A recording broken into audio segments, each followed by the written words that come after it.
Okay. All right. So what I'm going to do is go through, I'm going to go through the unit I'm going to teach. Okay. So I'm going to show you my unit plan, I'll show you a few lessons, and then I'm going to show you the final assessment of the unit, and then a little bit sort of like how I like organize my systems. Okay. And just feel free to pause at any point. So the unit plan that I'm working on is, so this is a 6-week unit. Mm-hmm. Basically, it's a unit that spans the Cold War and the civil rights movement in the United States. So my unit plan essentially just goes through standards, and I'll scroll through these fairly quickly. Mm-hmm. The enduring understandings are sort of my big ideas coming out of those. These essential questions here are the 5 questions that the class as a whole for the whole year is like is based on, is the foundation for it. And I had, because we don't have any technology in the classroom, these are like super, super helpful. Okay. So these are used in like moving discussions, and kids match them with images and things like this. The 35A and 35B and so forth refers to chapters in here, Okay. chapters in the textbook. So basically, this goes through the unit. These are concrete skills I want students to learn. This is essentially kind of overall assessment summative-wise that I'm going to go through, 4 little quizzes, class note summaries, and then a final project, which is an essay project, which I'll show you.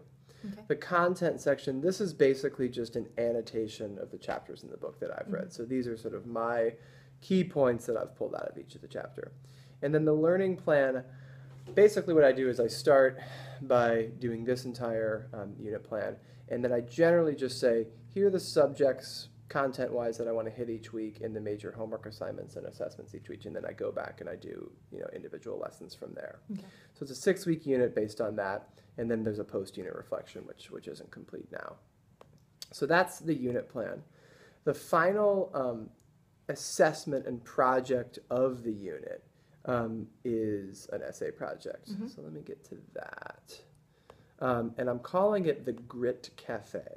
Okay. And the reason I'm calling it that is because a huge part of my class also is based on these 7 character traits, which are up here along the class. So 7 character traits, bunch of research like Carol Dweck and Paul Tough, exactly. Yeah. So grit is a huge part of it. Nice.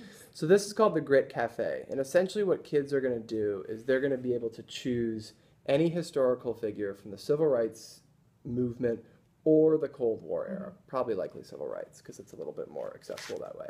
And they're going to write essentially a 700 to 800 word biography of that person.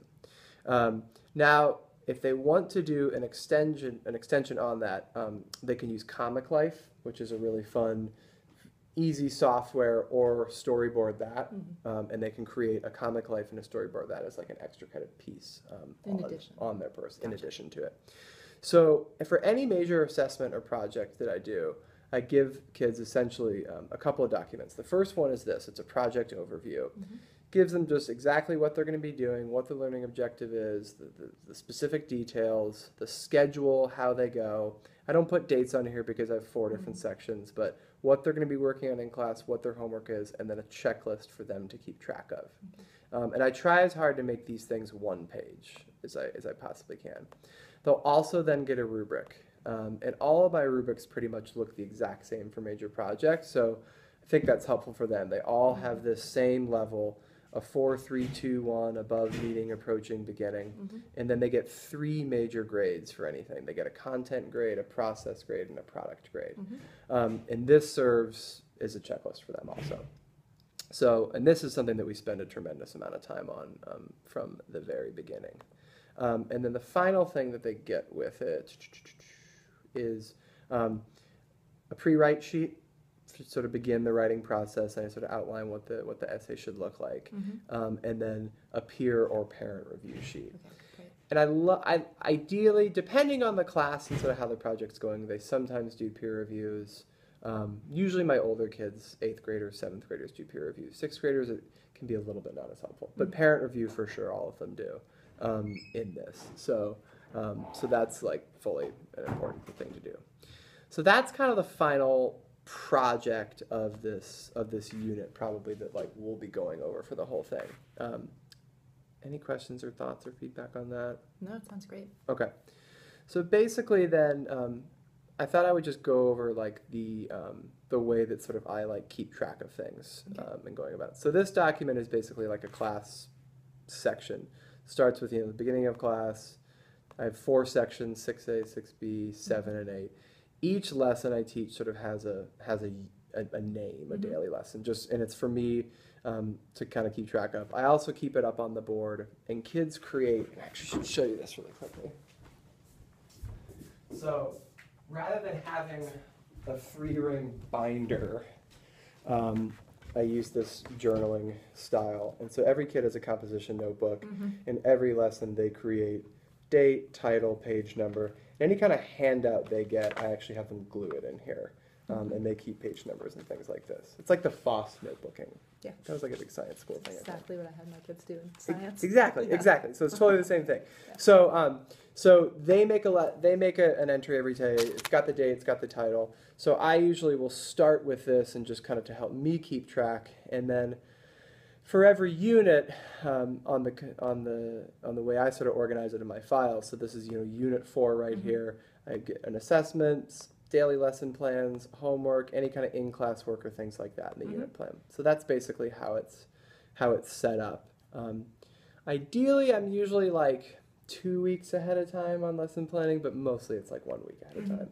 So I usually always start with that unit plan. Like I made those unit plans over the summer, so I like have an idea of where we're going for the whole year, and then I'll start with that major assessment, in this case that Grit Cafe comic life / biography thing in the end, and then I will make the lessons from there kind of like as we go. So it's totally kind of backwards design, but that's basically how it goes.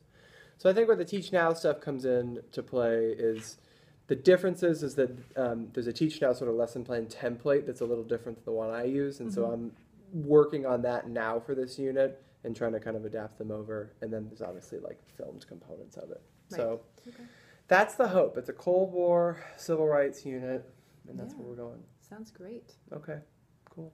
All right.